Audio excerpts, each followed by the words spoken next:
오늘 제목은 불완전한 드보라와 지켜보시는 하나님 이 이야기입니다. 그 말씀을 들어가기 전에 예전에 제가 배웠던 예전 기억부터 이야기하고자 합니다. 1980년대 되게 아주 유행했던 어떤 이론들이 있습니다. 학문적인 이론들이 있습니다. 그것 중에 하나가 바로 계획 이론이라는 게 있습니다. 계획 이론이라는 것은 말 그대로 계획을 짜는 겁니다. 이게 1980년대, 70년대 말, 80년대 미국에서 한창 흥행했던, 그리고 많은 사회학자들 혹은 경제학자들이 꼭 들었던 과목 중에 하나였습니다. 네. 죄송합니다. 예. 근데 그 계획 이론이라는 것이 내용이 어떻게 되냐면, 이것은 어떻게 계획을 효율적으로 그리고 합리적으로 짤 것인가, 구성할 것인가 라는 내용을 시작을 합니다. 근데 그것이 그 이론의 내면에는 인간에 대한 어떤 생각, 사람에 대한 생각, 인간의 이성에 대한 그 이성의 합리성을 갖다가 철저히 믿고, 바로 이성의 합리성이 현재 세계를 갖다 해석하는 것뿐만 아니라 미래를 변화시키는데 크게 기여할 수 있다라는 확신감에서 나왔습니다. 그런데 문제는 뭐냐면, 이성에 대한 확신감과 이성에 대한 절대적인 신뢰를 보내는 것은 사실은 90년대 들어와서 많이 무너져 가고 있었습니다. 과연 인간의 이성이 합리적인가? 인간의 이성이 정말 옳게 사회를 해석하고 또 사회를 변화시키고 또 사회를 올바른 방향으로 변화시키는데 기여할 수 있는 것인가? 라는 회의가 막 일어났습니다. 그 다음부터 그 이론이 그렇게 유행하지도 않고 그냥 이곳저곳 스며들어서 없어지는지 모르겠습니다. 지금도 배우고 있는지 모르겠는데 그렇게 유행하지 않습니다. 인간의 특성 중에 하나는 바로 이렇게 바로 사람의 생각, 인간의 생각이 바로 합리적이고 또 그것이 옳다고 생각하는 그러한 경향이 있습니다. 그러한 경향이 하나의 법칙을 만들어냅니다. 법칙을 만들어내는 것은 법칙에 따라 행동하는 것이 바로 우리의 세상에서 살면서 어떻게 보면 그 법칙들은 상당히 도움이 됩니다. 그리고 또 효율적이기도 합니다. 예를 들어서 보시면 건강과 다이어트를 동시에 잡는 7대3의 법칙, 부자가 되는 법칙, 성공의 법칙, 여러 가지 종류의 또 마케팅, 투자의 법칙들이 있습니다. 이러한 법칙을 다루는 것들은 바로 저기 베스트셀러에 보면 하나씩 꼭 있습니다. 뿐만 아니라 이런 어떤 세상적인 어떤 질서나 그 필요로 하는 것뿐만 아니라 기독교 서적 내에서도 이런 것들이 있습니다. 기도의 법칙, 심음과 거둠의 법칙, 땅의 문제를 구하는 하늘의 법칙. 사실 이 세 개의 책은 요즘 베스트셀러가 되고 있는 기독교 서적들입니다. 이런 책들이 여전히 신앙 서적의 베스트셀러입니다. 법칙을 다루는 것. 그런데 이렇게 법칙에 있어서는 초보자가 어떤 분야에 들어갔을 때 그런 법칙을 이해하고 법칙을 보면서 어떤 전체적인 그림을 그려나가는 것은 효율적일 수도 있습니다. 그리고 내가 어떻게 무엇을 바라봐야 할지를 보여주는데 상당히 좀 도움이 되곤 합니다. 그런데 신앙의 문제에 있어서는, 특히 또 성경을 읽어나가는 데 있어서는 이런 법칙은 상당히 주의하고 유의해야 할 것입니다. 왜냐하면 법칙은 어떤 공통적인 것을 다 끌어서 모아있고, 또 법칙이라고 하는 것은 바로 원인과 결과, 즉 이렇게 하면 이렇게 된다라는 것을 갖다 다 모아놓은 것입니다. 원칙과 법칙은 다릅니다. 원칙은 예를 들어서 우리의 구원은 예수 그리스도께 있다. 이것은 원칙입니다. 그건 법칙이 아닙니다. 법칙이라고 하는 것은 이러한 저러한 공통점, 여러 현상이나 여러 가지의 공통적인 것을 갖다 끌어모아서 하나의 나열시키고 만들어내는 것들입니다. 원칙과 법칙은 다른 겁니다. 그런데 우리가 이렇게 인간의 이성의 힘으로, 인간의 생각의 힘으로 여러 가지 법칙을, 공통적인 점을 끌어들여서 하나의 법칙을 만들어내는 것, 그것을 통해서 성경을 보거나 그것을 통해서 신앙의 성장을 갖다 생각하는 것 자체는 좀 위험한 생각일 수 있습니다.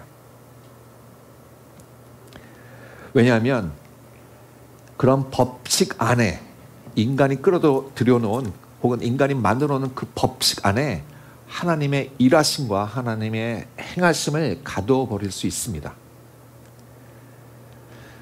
한 가지 예를 든다면 기독교뿐만 아니라 모든 면에서 한 몇십 년 전에, 아니 10년 전에 좀 흥행을 했던 책 중에 하나가 긍정의 힘이라고 하는 책이 있었습니다. 뭐 지금도 그 긍정이라는 것에 대해서 되게 좋게 평가를 하고 있고, 기독교 서적뿐만 아니라 세상에서도 그 긍정적으로 바라봐라, 뭐 이런 식으로 얘기를 합니다. 그 처음으로 이끌었던 것이 바로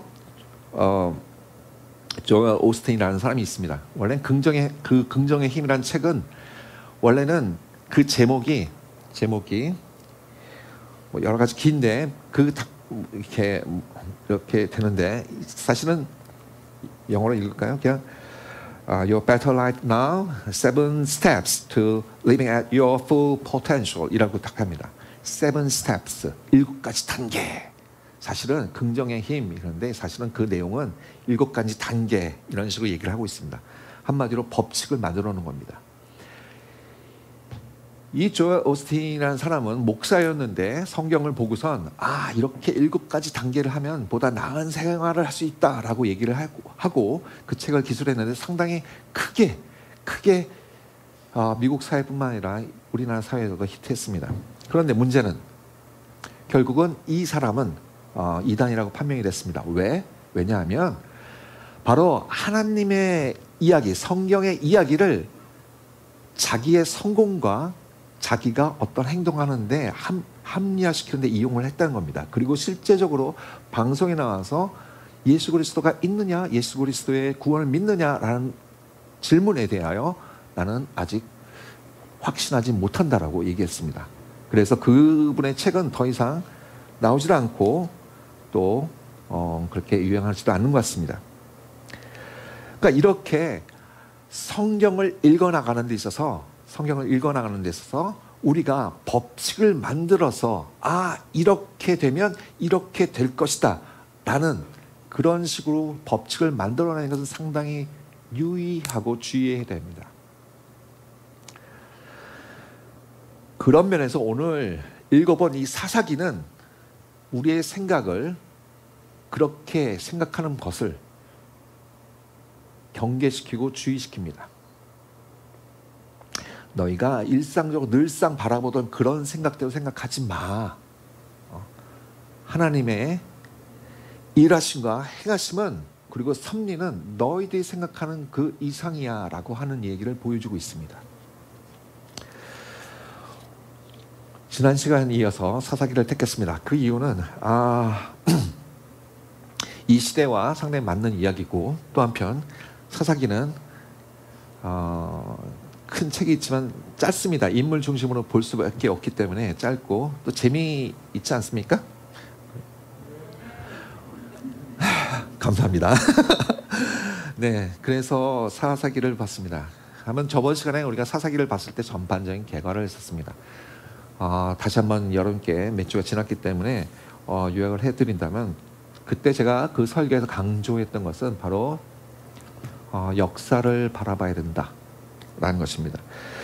역사를 이해하는 것, 당연히 우리는 생각하기에 역사 당연히 중요하지라고 생각하지만, 그 역사를 이해할 때 바로 어떠한 관점으로 볼 것인가가 상당히 중요합니다.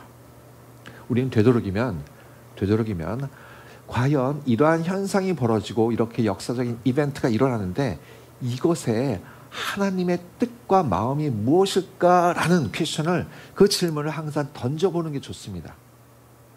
그리고 우리가 지나간 역사를 볼 때라도 그러한 질문을 항상 던져보는 것이 좋을 것 같습니다. 과연 하나님의 마음은 무엇이고 하나님의 뜻은 무엇이고 하나님이 이끌고자 하는 그 목적은 무엇이었을까?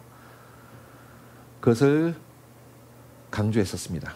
두 번째는 영주의에 대한 비판을 했었습니다. 사사기를 읽어나갈 때 우리는 영주의적 관점을 가져서는 안 된다라고 했습니다.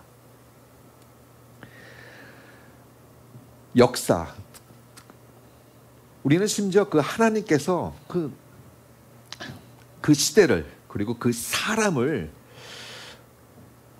이끌어가고 있습니다. 우리가 영주의에 빠진다면, 어떤 이즘, 어떤 주의에 빠진다면 그 사람 너머나 그 현상 너머에 있는 그 하나님의 일하심과 행하심을 바라볼 수 없습니다. 우리는 그 영웅을 또 다르게 우상화시키거나 우상 숭배에 빠지곤 합니다.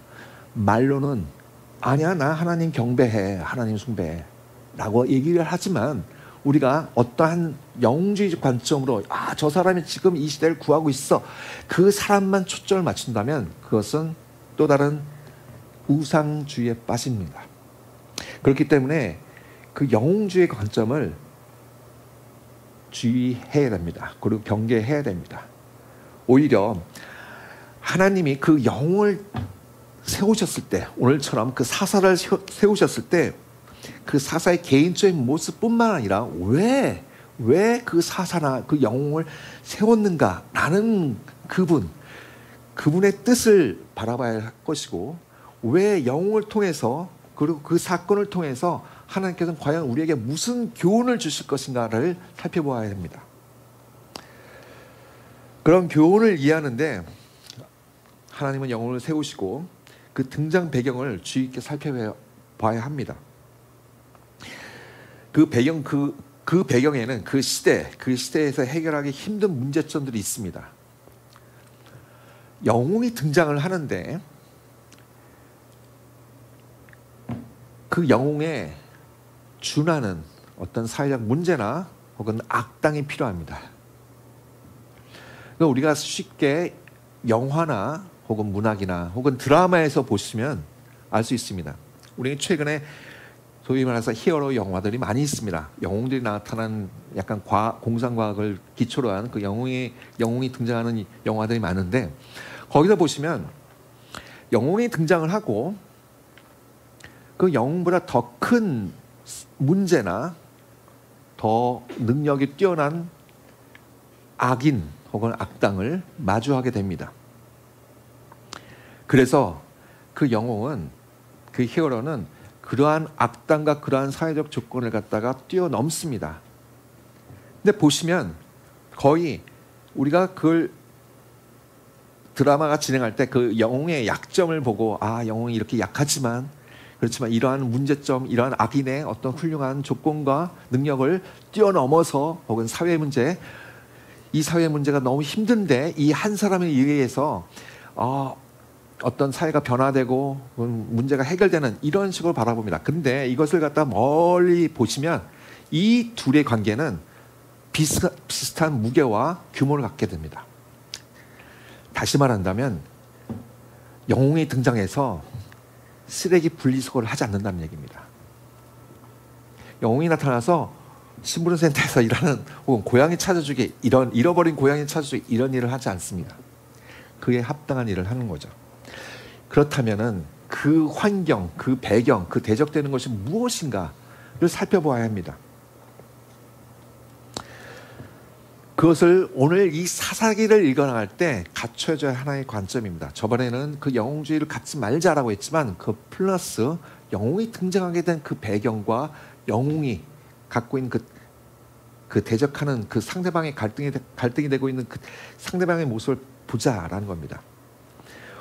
오늘 살펴볼 이 사사기의 내용은 여선지자 사사 드보라의 드보라의 이야기입니다. 여러분 드보라 많이 들어보셨을 겁니다. 크리스찬 네임 중에서 자주 인용되는 드보라 이런 명칭이 있죠. 이름이 있죠. 제가 아시는 분도 그분의 사역 이름이 드보라이십니다. 그렇게 드보라는 많이 사용하고 있습니다. 여러분들은 이 드보라 이야기를 한번 들어보셨는지 모르겠습니다만 많은 설교자들이 이 드보라의 이야기를 두고선 이렇게 얘기를 합니다. 하나님은 여성과 같은 연약한 자를 사용하신다. 그래서 이 전쟁에서 승리를 이끄신다 라는 설교 주제를 갖고 많이 얘기를 합니다. 근데 저는 이것이 과연 그럴까라는 생각을 합니다. 여러분, 이 드보라의 이야기 중에서 과연 영웅이 있을까? 영웅 과연 누굴까라는 걸 한번 생각해 보며 살펴보는 시간이 되었으면 합니다. 4장에서 사사기 4장에서 드보라의 이야기는 전체적으로 크게 세 부분으로 나눠져 있습니다. 4장 첫째 줄부터 5절까지는 바로 사사 드보라 이야기가 이제 등장합니다. 이 드보라가 누구인지, 무엇을 했고, 그 다음에 어떻게 하나님의 뜻을 받는지를 간략하게 묘사하고 있습니다. 드보라는 참고적으로 얘기한다면 네 번째 사사입니다. 앞에서 운니엘, 에훗, 그 다음에 삼갈이라는 세 명이 나오고, 그런 다음에 이어서 드보라가 나옵니다. 그리고 나서 이제 이스라엘이 대항하는 어떤 전쟁의 이야기가 나옵니다. 이 당시에 이스라엘 사람들은 가나안 왕국의 그들의 폭압적인 정체에서 되게 고통을 받고 있었습니다. 그 중에서 시스라라는 사람이 군대 장관 혹은 국무장관, 어쨌든 그런 전쟁을 주관하는 사람이 되게 아주 폭압적으로 정치했던 것 같습니다. 그것은 성경이 아닌 다른 문헌에도 기록되어 있었습니다. 어쨌든 그러한 속에서 드디어 하나님의 뜻을 받은 드보라가 바락과 함께 전쟁을 이끌어 갑니다. 그런데 사사 드보라는 다른 사사들, 즉 이전의 사사들과 달리 직접 전쟁에 참여하지 않습니다. 직접 칼을 휘두르지 않습니다. 그것은 뭐 여자이기 때문에 그렇겠죠? 과연 그럴까요? 어쨌든 그렇게 해서 다른 사사들과 달리 자신이 직접 전쟁에서 무기를 들고 싸우지 않고, 대신 그때가 이 전쟁할 때가 됨을 바락이라는 사람에게 알립니다. 그래서 바락은 자신의 군대, 자신의 군대를 만들어서 이제 전쟁에 참여하게 됩니다. 그것이 바로 4장 7절부터 16절까지의 이야기가 되어 있습니다. 그래서 바락이라는 사람이 사사 드보라와 함께 같이 나가서 전쟁에 참여하게 되고, 그래서 오늘 본문에 읽은 것처럼 그 전쟁에서 하나님이 역사하셔서 막 틀어놨습니다. 그런데 오늘 본문의 맨 마지막에 보시 그 나쁜 사람 가나안의 군대 장관인 시스라는 살아 있었습니다. 다른 이야기와 달리 여기서 전쟁에서 승리한 걸로 그치면 되는데, 특이하게도 여기는 한 발자국 더 나갑니다. 야엘이라는 사람이 등장합니다. 이 야엘이라는 사람은 바로 겐 족속이 등장합니다. 겐 족속의 하벨이라는 사람의 남편이 하벨이고, 아벨이라는 사람은 또 여자입니다. 이 사람이 등장을 해서 그 시스라라는 그 가나안의 장관을 죽입니다. 그런데 재미있는 건 아니죠. 이 죽이는 장면이 너무나도 자세하게 잔혹하게 그려져 있습니다. 한마디로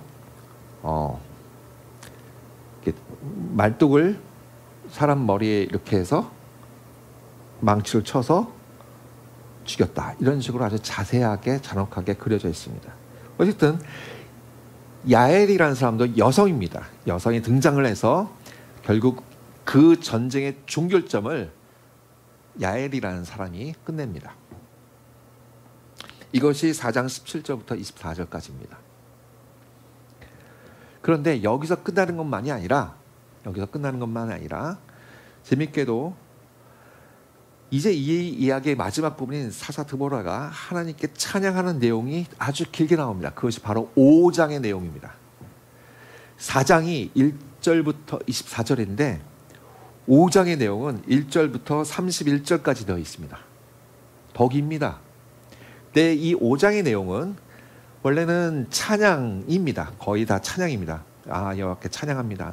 승리를 끝내고 난 다음에 드보라와 바락이 함께 찬양한다는 얘기입니다.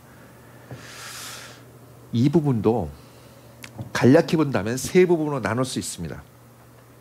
우선 5장 1절부터 10절까지 과연 이 어떠한 상황에서 전쟁이 일어났는가라는 걸 갖다가 드보라가 이야기를 합니다. 찬양을 합니다. 그리고 그 속에서 하나님에 대한 찬양을 시작합니다.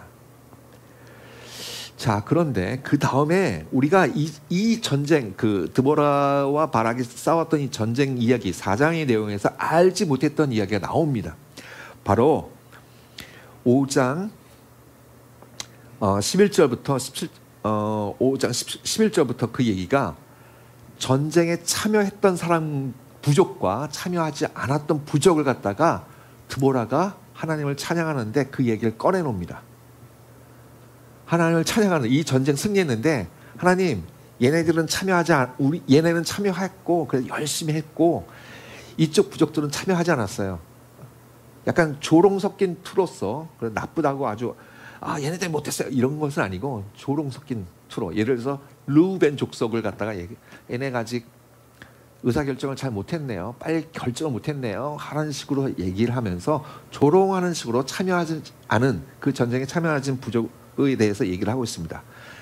마지막 부분이 더 재밌는 것은 뭐냐면, 여러분 여기서는 새로운 개념들이 많이 나오는데, 새로운 지명들이 확 나오는데, 그래서 아직 신학자들이 5장을 보고선 아름다운 문체지만 참 이해하기 힘든 부분이다라고 많이 논평을 합니다.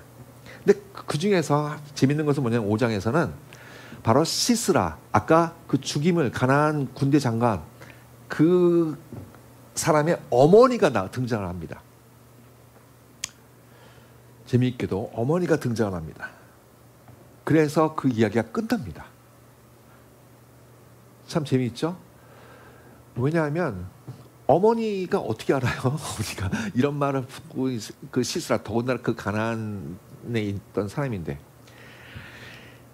5장을 이해하는데 여러분들이 가장 중요하게 생각할 것은 딱 세 가지 점입니다. 사실은 이건 문학적으로도 되게 히브리어로 되게 어렵다 이렇게 얘기하는데, 여러분은 딱 세 가지를 보면 됩니다. 첫 번째, 시스라의 어머니가 살아있네, 이겁니다. 즉 가나안 족속이 아직도 있네, 이겁니다. 두 번째, 전쟁에 승리하며 하나님을 찬양하니 그러한 내용 속에서 전쟁에 참여한 사람과 참여하지 않은 사람을 이 얘기했네, 참 특이하다라는 점입니다. 세 번째로 바라봐야 할 것은 그 5장에서 여러분 이 드보라가 뭘 얘기하고 있었을까? 드보라의 성격이 무엇일까라는 것을 한번 읽어보려고 하는 것입니다. 사사기의 저자는 일부러 한 장을 선택을 해서 이 드보라가 찬양했던 내용을 갖다 기록했던 것입니다. 왜 기록했을까? 드보라는 과연 어떤 마음에서, 어떤 심정에서, 또 어떠한 의도를 가지고 이 얘기를 했을까? 이걸 바라보려고 하는 것입니다. 많은 신학자들이 이 전쟁에 승리한 후 하나님께 드리는 드보라의 이 찬양이 정말 아름다운 문체로 구성하고 있다고 말하고 있습니다. 또한 전쟁 승리 후 다른 이전의 사사와 달리 하나님께 드리는 그 찬양 때문에 그 드보라의 이야기의 주인공을 그 사사 드보라에게 맞춰주고 있고, 오직 드보라가 이 이야기의 주인공이자 영웅이처럼 얘기를 합니다. 그래서 상당히 소위 말해서 긍정적으로 평가하고 있습니다. 적어도 제가 보고 읽었던 설교 내용들은 이 가부장적인 사회 속에서 연약한 여성인 드보라는 하나님의 뜻을 전하고 보이지 않게 전쟁을 이끌어갔으며, 또한 또 다른 여성인 야엘의 지혜롭고 대담한 행동으로 적을 섬멸하였습니다. 그래서 하나님은 이렇게 연약한 자를 영으로 심어 세워 그리고 행동하게 하여 구원의 사역을 이끌어내시고 또 구원의 사역에 쓰신다라고 해석하거나 또 그렇게도 설교합니다. 근데 이렇게 이해하는 것은 이 이야기를 단순한 선악구도에서 이해를 하는 겁니다. 즉 선한 사람, 우리 편이 승리했고 악한 사람, 적은 죽었어. 그래서 승리한 편은 선한 편이다. 선한 편이 승리했다. 이런 식으로 단순히 선과 악의 구조로 나누는 것이고, 또 승리에 도취하지 않으면서 혹은 승리의 기쁨에 있으면서 하나님께 찬양 드리는 드보라의 모습을 바로 진정한 영웅이야 이렇게 바라보는 것. 이것은 바로 선악구조에서 나오는 것입니다. 그래서 자꾸만 드보라를 영웅시하는 것일 수도 있습니다. 그런데 이 이야기가 하나님께서 말씀하시는 것은 뭐냐면 오히려 그 반대입니다. 구원의 사역, 하나님의 일하심에서 영웅은 없다라는 점을 하나님께서 말씀하고 싶으신 것입니다. 이 이야기는 연약한 자의 이야기가 절대 아닙니다. 이 이야기는 오히려 불완전한 자의 이야기입니다. 퍼즐을 맞추듯이 불완전한 자들이 모여서 각자의 역할 속에서 바로 하나님의 그 사역, 하나님의 일하심과 동행하고 하나님의 구원하시는 그 사역에 동참하면서 이끌어낸다라는 것을 보여주고 있습니다. 사사 드보라의 그 이야기 속에 하나님의 구원 사역은 정말 다릅니다. 이전에 앞서 말씀드린 것처럼 운니엘, 에훗 그리고 삼갈이 있었습니다. 이들은 직접 전투를 하며 승리를 만들어냅니다. 이렇게 읽어나갔던 습관대로 한 사람, 에훗, 영웅. 그 다음에 운니엘, 그래 잘했지. 그리고 삼갈은 되게 짧게 묘사가 되어 있습니다. 어쨌든 그 사람이 어떠한 짧게 설명되어 있지만 어쨌든 그 사람도 영웅식으로 오히려 그 한 줄 때문에 영향이 더 큽니다. 그래서 사람에 자꾸 맞춥니다. 어떤 상황과 어떤 배경인지 설명되어 있지 않기 때문에. 그래서 우리는 습관대로 그런 사람에 초점을 맞추고 또 드보라의 구원 사역도 한 사람에게 초점을 맞추게 됩니다. 그러나 우리가 살펴봤듯이 구원 사역은 이스라엘 사람들이 그 고통 중에서 평안함으로 이끌어냈던 그 구원 사역은 한 사람에게 부여된 한 사람에게 그 어떤 부어진 하나님의 영으로 혹은 하나님의 그 영의 그 능력으로 이루어진 것이 아니라 각자의 역할을 맡아가고 있습니다. 나중에 보시면 아시겠지만 드보라는 그 때를 전한 것뿐이고 또 군대를 모집해서 나간 사람은 바로 바락입니다. 그 전쟁의 종결자는 바로 야엘입니다. 이것이 바로 이전의 구원의 모습과 큰 차이입니다. 즉 여러 사람들이 모여서 구원을 이뤄냈다. 여러분, 이전의 구원의 틀을 깨시는 분이 바로 하나님이십니다. 이전에 습관적인 생각과 우리의 이성의 확신감을 무너뜨리는 분이 바로 하나님이십니다. 그 이야기가 오늘 이 드보라의 이야기 속에 나옵니다. 그렇다면 우리가 한번 더 살펴봐야 할 것입니다. 정말 드보라가 불완전한 사람인가? 야엘이라는 사람이 정말 불완전한 사람인가? 이 설교자가 생각했을 때 드보라가 단지 여자이기 때문에 혹은 전쟁에 직접 참여하지 않아서 이 사람을 불완전한 사람이라고 생각하는 건가? 아닙니다. 야엘, 이 사람이 그냥 잔인하게 죽여서 제가 이 사람을 불완전한 사람이라고 생각하는가? 그것도 아닙니다. 우리는 한번 살펴보겠습니다. 야엘, 이 사람은 이 본문을 읽어보면 갑자기 야엘 이 여성의 집안에 대해서 잠깐 얘기 나옵니다. 야엘의 집안은 겐 족속, 즉 모세의 장인이 바로 겐 족속의 사람입니다. 그때 출애굽기나 신명기에서는 어떻게 나오냐면 다른 의미로 나옵니다. 그런데 여기서는 그런 설명이 되지 않고 단지 그 겐족속을 얘기를 하면서 모세의 장인을 얘기를 합니다. 근데 사실은 이 겐족속은 상당히 크나큰 의미가 있습니다. 신명기 속에서 보면 이 겐족속 모세 장인이 나타나서 나타나서 무엇을 제안합니까? 성경을 읽어보신 분은 아시겠습니다. 바로 모세 장인이 천부장제, 십부장제, 이 천부장제를 제안합니다. 왜냐하면 모세가 그때 사람들의 재판을 막 하고 있었기 때문에 너무 힘드니까 아니야. 자, 능력대로 해. 능력대로 우리가 하나의 시스템을 만들어줘. 그것이 천부장제, 십부장제, 백부장제. 백부장제도를 만들었던 사람이 최초 제안했던 사람이 바로 모세 장인 겐족 사람입니다. 신명기에서 사실은 하나님이 뜻하신 것은 천부장제도 백부장제도를 갖다가 거부하셨습니다. 좋아하지 않으셨습니다. 하나님이 추구하셨던 그 이스라엘 시스템은 바로 부족 중심이었습니다. 그래서 진군할 때도 그런 부족 중심으로 이끌었습니다. 나중에 살펴보겠지만 어쨌든 그런 사람이었습니다. 사실 그래서 겐족속이 누구냐? 이 사람들은 사실은 신명기에서도 잘 드러내지 않습니다. 장인은 그렇게 딱 얘기를 해버리고 그냥 사라집니다. 그 족속은 바로 하나님을 알고 있는 자입니다. 동시에 또 다른 신도 섬겼다는 얘기가 있습니다. 광야에 있던 한 부족이라고 얘기를 하고 있습니다.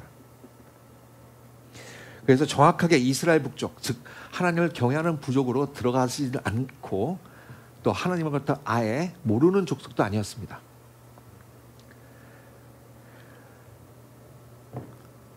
야엘은 소위 말해서 그 집안 자체가 요즘 말로 얘기하면 50-50입니다. 50대 50, 반반. 이쪽도 걸쳐있고 저쪽도 걸쳐있고 그런 족속이었습니다. 야엘은 그 집안이 가나안 부족 그리고 시스라와 어느 정도 좋은 유대 관계를 갖고 있었습니다. 그런데 진정하게 이스라엘 편도 아니고 진정하게 가나안 족속 편도 아닙니다. 그것을 알 수 있는 것은 야엘이 속한 겐 족속에 대한 다른 역사의 문헌도 있지만 성경 본문에서도 이 본문에서 나타납니다. 4장 17절을 보시면 시스라가 걸어서 도망하여 겐 사람 헤벨의 아내 아엘의 장막에 이르렀으니 이는 하솔 왕 야빈과 겐 사람 헤벨의 집 사이에는 화평이 있음이라 라고 되어 있습니다. 즉 겐 족속과 이 가나안 이 시스라의 집안과 서로 화평이 있었다고 얘기를 합니다. 그렇기 때문에 여기도 좋은 관계. 이스라엘 근데 앞서 설명되어 있던 것처럼 모세 장인 삼았던 어떤 족속이라고 딱 해서 좋게 딱 보고 있습니다. 그러니까 요즘 말로 보면 50-50입니다. 50대 50. 그렇기 때문에 이러한 집안 때문에 그렇다면 이러한 집안인데 이러한 환경 속에서 야엘은 거부할 수 있잖아요. 그런데 야엘 또한 마찬가지 그런 모습을 봅니다. 4장 18절에 보면 야엘이 나가 시스라를 영접하며 그에게 말하되 나의 주여 들어오소서 내게로 들어오시고 두려워하지 마소서 하매 그가 그 장막에 들어가니 야엘이 이불로 그를 덮느니라 라고 되어 있습니다. 자, 야엘 자체도 주여 하면서 시스라를 갖다가 영접했습니다. 좋은 관계였다는 거죠. 자, 그런데 갑자기 죽였습니다. 사실은 성경의 본문에서는 그 동기가 무엇인지 왜 죽였는지가 나타나지 않습니다. 어떤 신학자는 미뤄 축축하건대 그 서술되어 있는 성경에 기록되어 있는 전치사와 문헌들을 봐서 이 시스라가 야엘을 겁탈하려고 했다 이런 식으로도 해석하는 사람들도 있습니다. 어쨌든 정확하게 나와 있지 않습니다.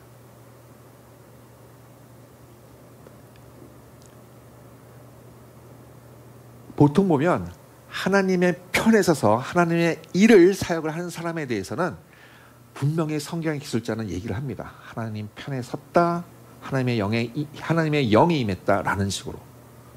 그런데 그 동기가 전혀 드러나지 않습니다. 물론 결과는 이스라엘의 전쟁을 끝내는데 도움이 됩니다. 결국. 그렇지만 우리가 그 결국이 되지만 제3자 입장에서 딱 보면 뭐 할까요? 50-50 그런 논쟁도 요즘 많이 연예계 뉴스도 있지만 배신입니다. 배신. 배신은요, 하나님이 일하시는 데 있어서 하나님이 당신의 사역을 하시는 데 있어서는 항상 수단과 과정 모든 것을 중요시 생각합니다. 하나님은 결과만 보지 않습니다. 이 성경에서 드러나지 않고 또 신학자들이 많이 모르는 내용이 있습니다. 바로 이 겐 족속의 등장입니다. 신명기에서 이 사람은 백부장의 이야기, 백부장 제도를 갖다가 모세에게 제안을 했는데 그 근거가 뭐냐 하면 바로 사람의 능력에 따라 라는 얘기를 합니다. 철저히 능력주의는 성과주의고 결과주의입니다. 그 점을 지금 암시하고 있었습니다. 야일은 그렇게 결과적으로는 이스라엘의 승리를 얻었지만 그 과정은 하나님께서 소환하는 방법이 아니었습니다. 그래서 이 부분이 바로 불완전한 부분입니다.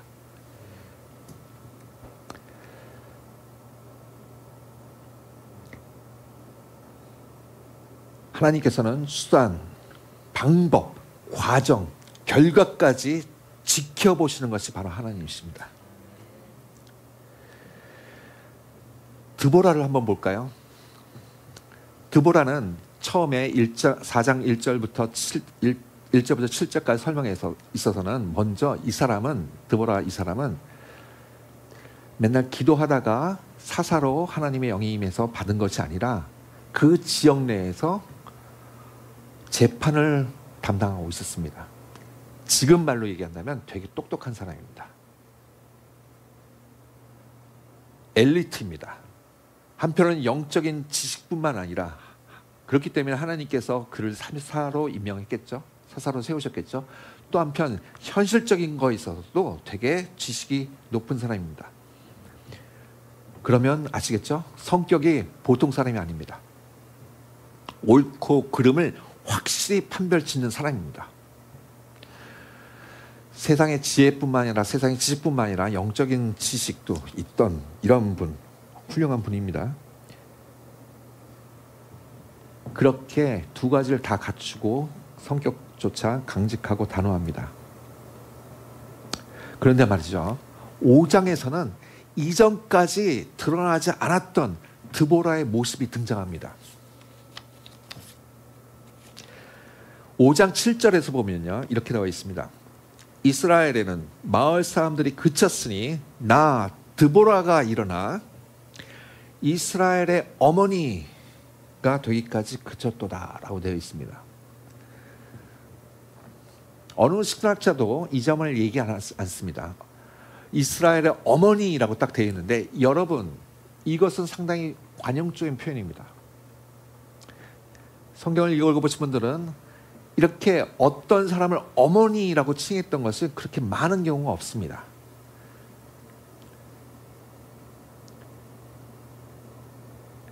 어머니라고, 이스라엘 어머니, 특히 영어로 보면 a mother in Israel 이렇게 딱 되어 있습니다. a mother가 되어 있습니다. 어떤 어머니야. 그래서 그냥 무심코 지나갈 수 있습니다. 어머니와 같은 마음으로 이스라엘이 지금 상황을 안타깝게 보고 있어 라고 얘기를 하는데 그게 아닙니다. 문학적인 표현에는 그런 의도가 있는 것뿐만 아니라 다른 의도도 있습니다. 창세기 3장 20절 보면 아담이 그의 아내 이름을 하와라 불렀으니 이는 모든 산자의 어머니다 라고 얘기를 합니다. 문학적인 표현을 떠나서 그것을 뭐라고 할 수 있겠지만 이때 모든 산자의 어머니는 the mother라고 되어 있습니다. 관용적인 표현으로 되어 있기 때문에 그래서 a mother하고 the mother 이렇게 틀릴 수 있다. 그런데 어쨌든 뭐냐면 그 명칭을 붙이는데 창세기에서 보셨듯이 아담이나 혹은 하나님이 부여한 이름이지, 그리고 다른 곳에서도 하나님이 어떤 사람에게 너는 어디의 어머니가 될 것이다 라고 얘기를 하는 것이지 자기 스스로가 이렇게 이스라엘 어머니다라고 얘기를 하지 않습니다. 더 확정적인 것은 뭐냐면 5장 1절에서 7절 사이에서 이 드보라는 이 찬양을 부를 때 그 시대적인 분위기를 얘기를 하는데, 나 드보라가 일어나 라고 얘기할 때 바로 삼갈과 이후의 시대, 그 시대를 한정해 버렸습니다. 그 시대 안에서 나 드보라가 일어나 라고 얘기를 했었습니다. 그 속에서 이 표현이 나오는 겁니다. 그래서 은근히 이 드보라 이 전쟁에서 영웅은 나야 라고 은근히 보여주고 있습니다. 하나님을 찬양하는 것 같죠? 아닙니다. 하나님을 찬양하면서 자기도 높이고 있었습니다.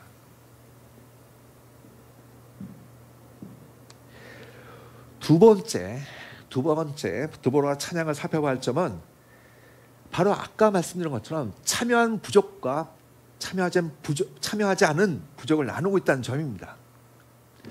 승리했습니다. 하나님 승리했어요. 이 전쟁에 승리했어요. 하나님의 도움에서 승리했어요 라고 하는데 갑자기 뜬금없이 이렇게 나눕니다. 그런데 우리는 앞서 드보라의 전직을 살펴봤습니다. 재판관입니다. 그렇죠? 재판관이기 때문에 옳고 그름 이것과 저것을 분명히 하는 사람이겠죠.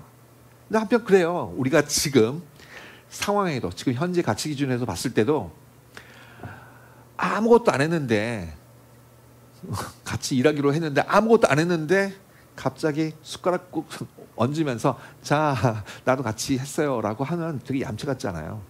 싫죠.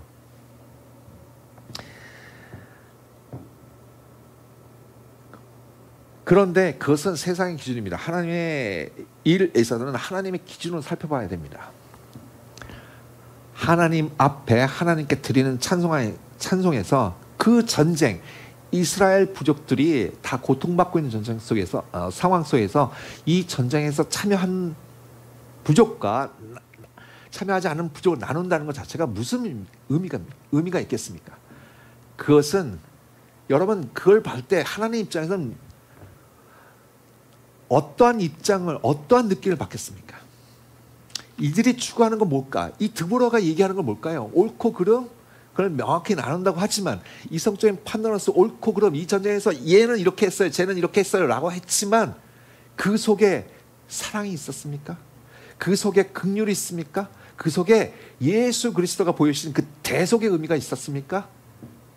없습니다. 예수 그리스도께서는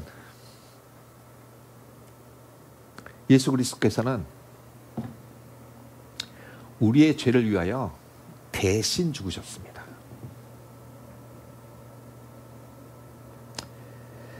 예수 그리스도께서는 다시 부활하셔서 그래 내가 죽음에서 부활했는데 이 소식을 우리끼리만 알자라고 하지 않으셨습니다. 자, 믿지 않은 자, 그리고 나를 모르는 그 이방인들, 그들에게 전하라고 얘기를 하셨습니다. 우리 친족성 안에 머물지 말자, 그 얘기입니다. 우리의 성과대로 누구는 했고 누구는 안 했고 거기에 머물지 말라는 얘기입니다.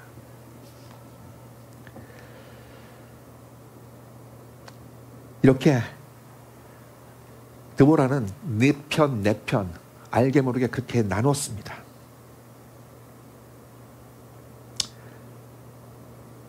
그것이 바로 이 드보라의 전쟁이 불완전한 구역이었음을 보여주고 있습니다. 마지막으로 살펴봐야 할 것이 한 가지 더 있습니다. 그것은 바로 아까 말씀드린 것처럼 시스라의 어머니가 살고 있었다는 얘기입니다.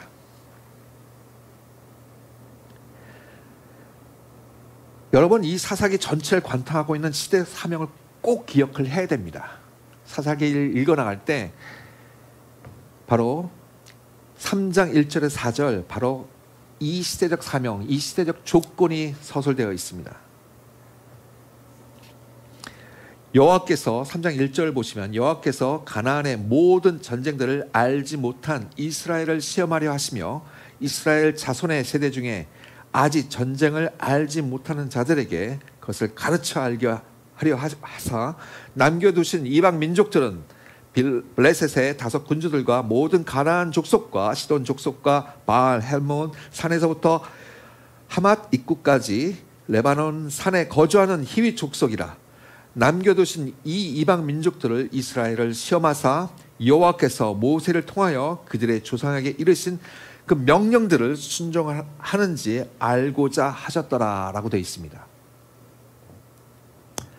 하나님께서 이스라엘 부족에게 남겨두신 것은 그러니까 이스라엘 부족들이 바로 여호수아가 죽은 다음에 그 이전에 여호수아뿐만 아니라 이스라엘 민족에게 이 가나안 입성을 두고선 하나님께서 명령하신 것은 무엇인가요? 바로 가나안 족속 그 가나안 지역을 정벌하라고 하셨습니다. 그런데 정벌했습니까? 안 했습니다. 나중엔 타협했습니다. 특히 여호수아가 죽은 이후에는 이 명령들이 잊혀지고 있는 상황이었습니다.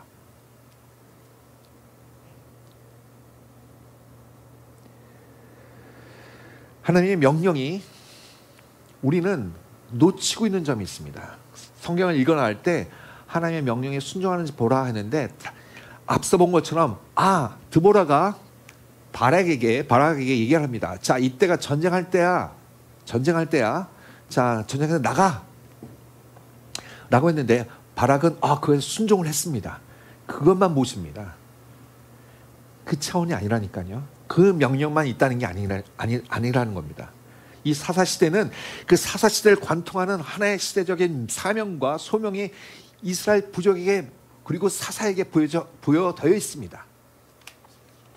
우린 그걸 놓쳐서는 안 됩니다.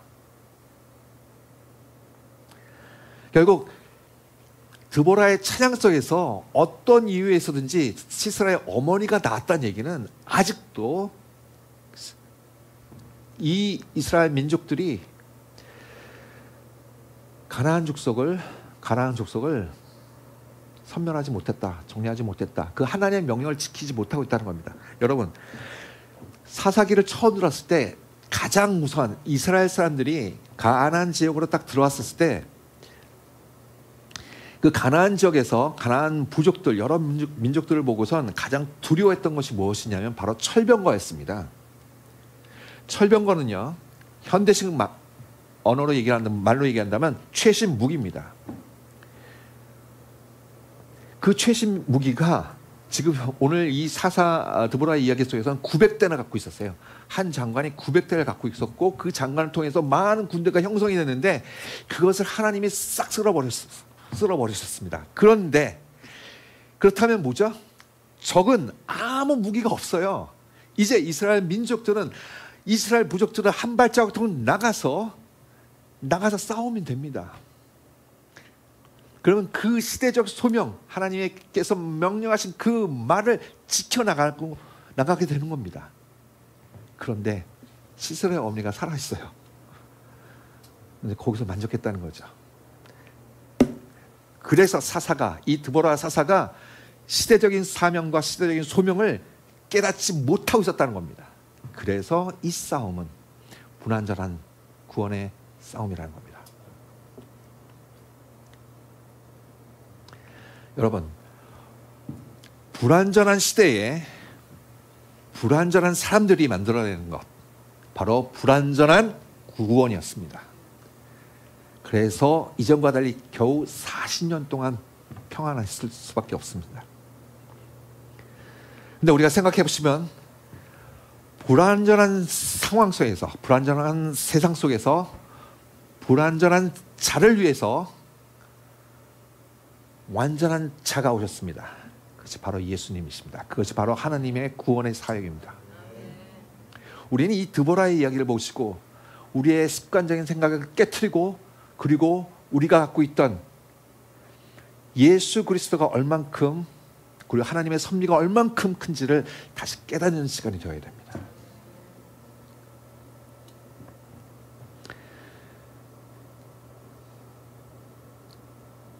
하나님은 우리가 습관적으로 생각하는 것, 이성적으로 생각하는 그런 법칙을 깨뜨리시고 우리를 구원하셨습니다.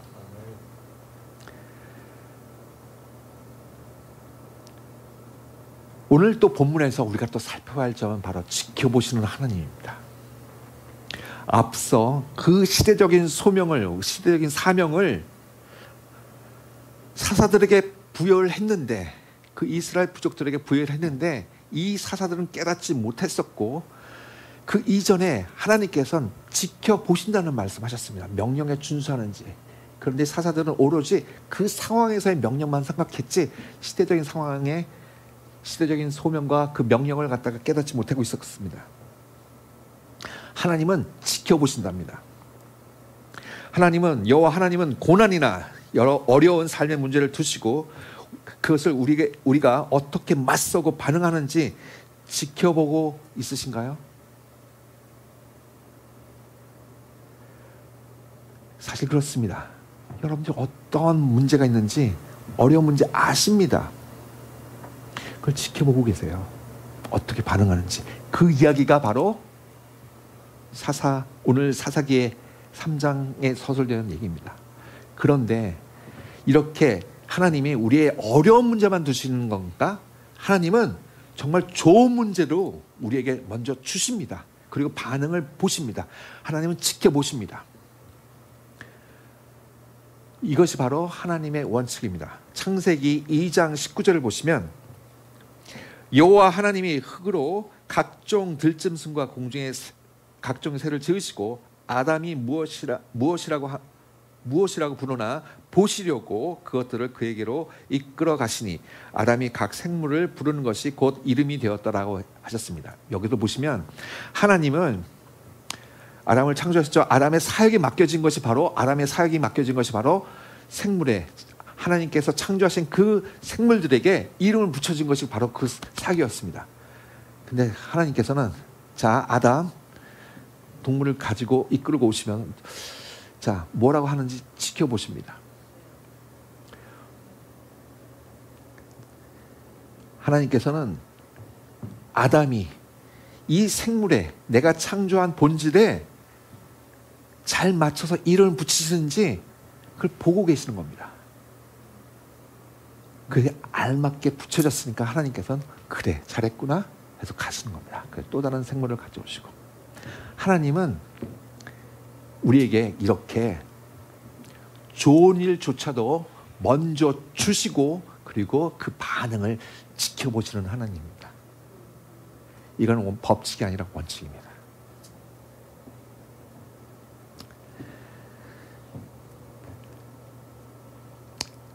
우리의 삶의 고난만이 아니라 어떻게 하나님의 사역을 맡기실 때도 먼저 보여주시고 우리가 어떻게 하는지, 하나님 마음에 합당한지를 보고 계십니다. 이것이 바로 하나님의 성품이고 하나님의 원칙이십니다.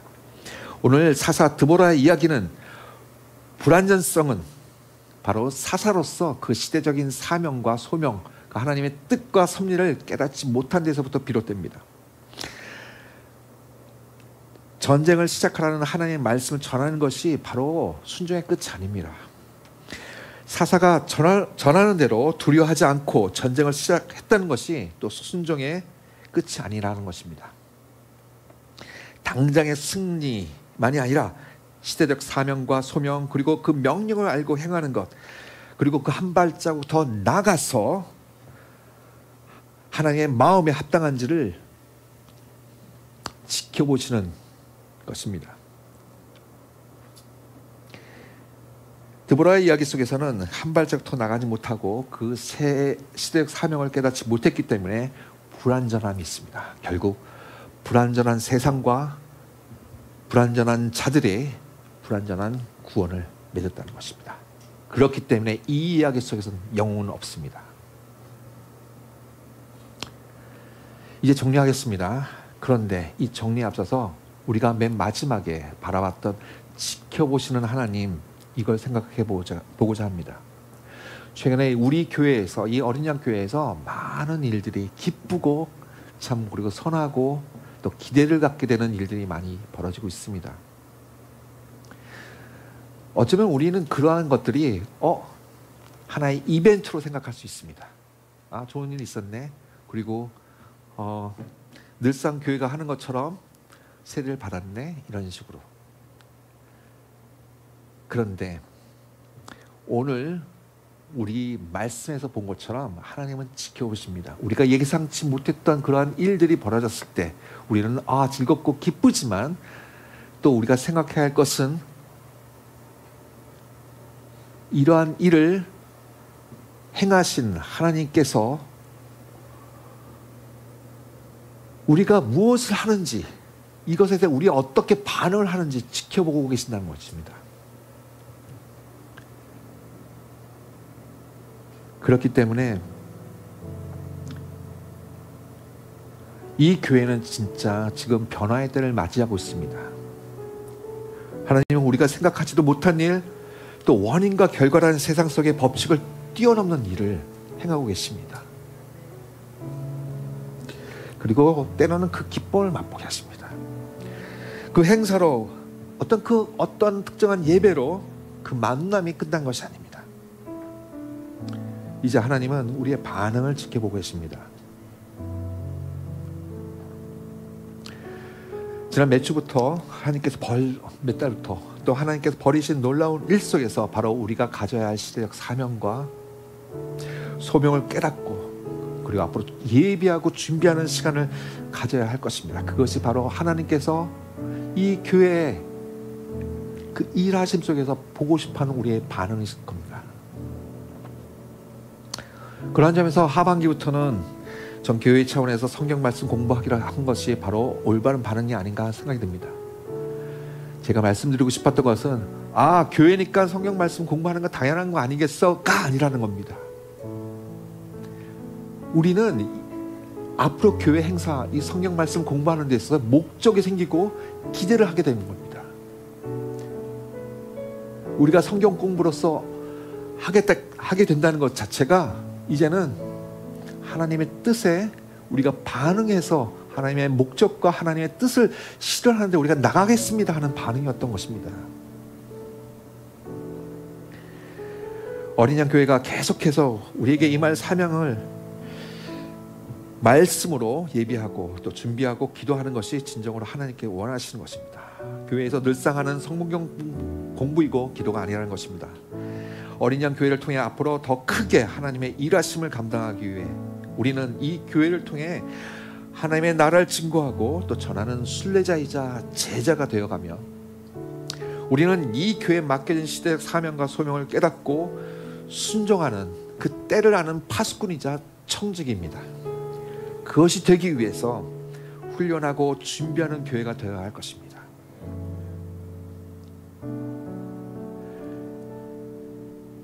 제가 많지 않은 경험이지만 그 교회로 인도하는 것은 분명히 하나님의 뜻이 있습니다. 하나님의 섭리는 절대로 우연이 없습니다. 여러분 여기 한 분 모이신 거, 세상에는 수많은 교회가 있고 또 수많은 단체들이 있습니다. 여기에 모이신 거 여러분 정말 우연이 아닙니다. 저 또한 그것을 지난 며칠 동안 고민하고 또 고백했습니다. 그렇기 때문에 이 순간이 정말, 이 예배가 정말 중요하고 기쁘고 또 겁나고 두렵습니다. 여러분 기대를 갖고 또 소망을 갖고 기도하고 또 예배하고 준비하는 시간이 되었으면 좋겠습니다. 그리고 또 그 가운데서 이제까지 보여주셨던 그 기쁨, 하나님께서 주셨던 그 기쁨을 우리가 또 맛볼 수 있을 것이라고 생각을 합니다. 그리고 언제든지 주실 거라 생각합니다. 그리고 또한 저는 오늘 주 예수 그리스도께서 그 대속의 의미로서 자신을 희생하시고 우리를 구원하셨던, 그렇게 해서 우리를 자녀를 삼으셨습니다. 여기에 모인 모든 분들이 하나님 아버지의 아들과 딸이지만, 이 교회를 통해서 아버지께서는 단순히 자녀만 되는 걸 원하지 않으십니다. 하나님 아버지의 아들이자 딸이자, 그리고 이 세상의 복음을 전하는 순례자이자 제자가 되기를 원하시고, 이 교회를 통해서 말씀과 기도를 통해서 하나님의 지혜, 하늘의 지혜를 깨닫는 그런 청지기와 파수꾼이 되고,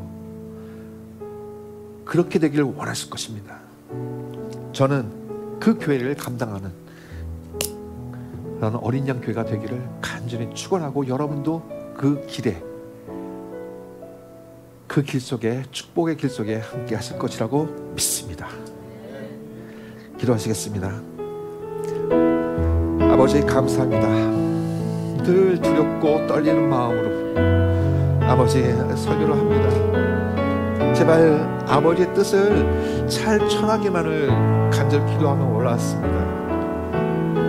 아직도 부족하지만, 아직도 불완전하고 연약하지만 오직 아버지의 길에서 아버지의 뜻을 전하고자 합니다. 저희가 불완전함에도 불구하고, 저희가 연약함에도 불구하고 아버지께서 꼭 붙잡으시어 그 완전함으로 이끄셨습니다.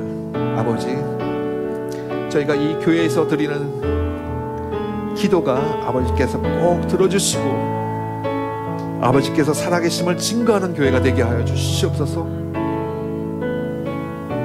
아버지, 여기에 있는 한 분 한 분 하나님 백성이 되는데 부족함이 없도록 아버지, 그 병든 것이 있으면 치료해 주시옵고, 부족한 것이 있으면 채워 주시옵고, 연약한 것이 있으면 강하게 하여 주시옵소서. 아버지, 오늘도 아버지를 생각하고 아버지의 사랑에, 아버지의 은혜에 기뻐하며 이 시간을 마치겠습니다. 사랑하는 예수 그리스도 이름으로 기도드렸사옵나이다. 아멘.